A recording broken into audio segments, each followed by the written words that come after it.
Oh, well, thank you very much.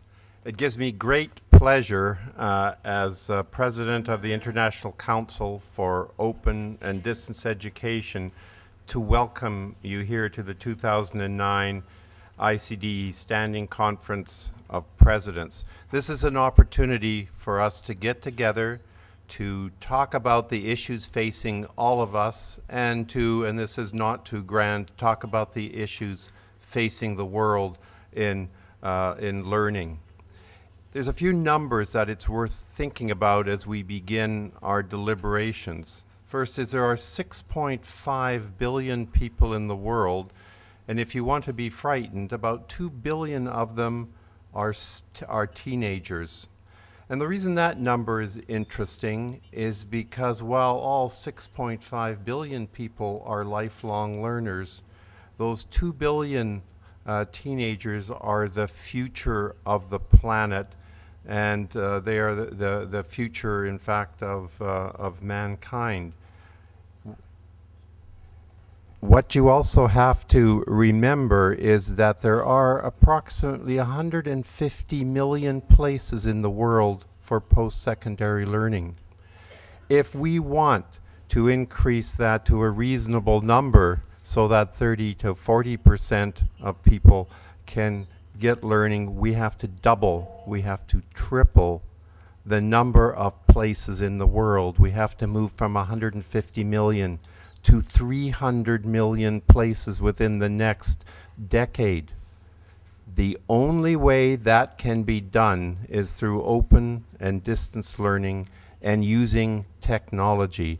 That is the only way that I believe the world can move forward.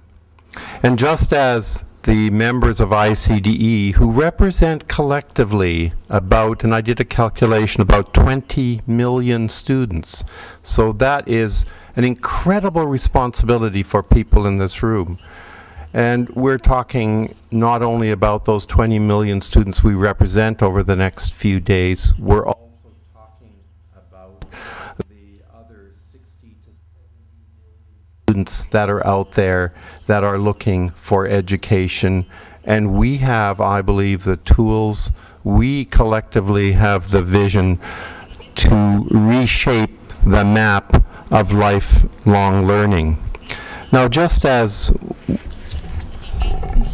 we were about to come up with a lot of new ideas, particularly ones relating to open source, open educational resources, for example, open access, the financial crisis hit the post-secondary world.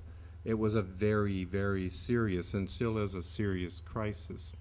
And what we are going to do in the next few days is look at our future, the future of open and distance learning, the future of the massification of learning within the context of that financial crisis.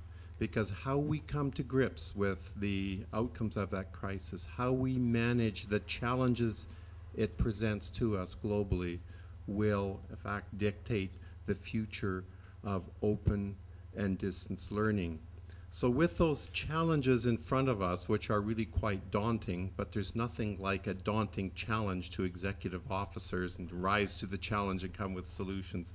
I think with those challenges in mind, I know we look forward to the next few days of deliberations, of solutions, and ultimately of coming up with our declaration, which will tell the learning community in the world how to move forward out of this financial situation. Anyway, thank you very much, and I know we all look forward to our deliberations.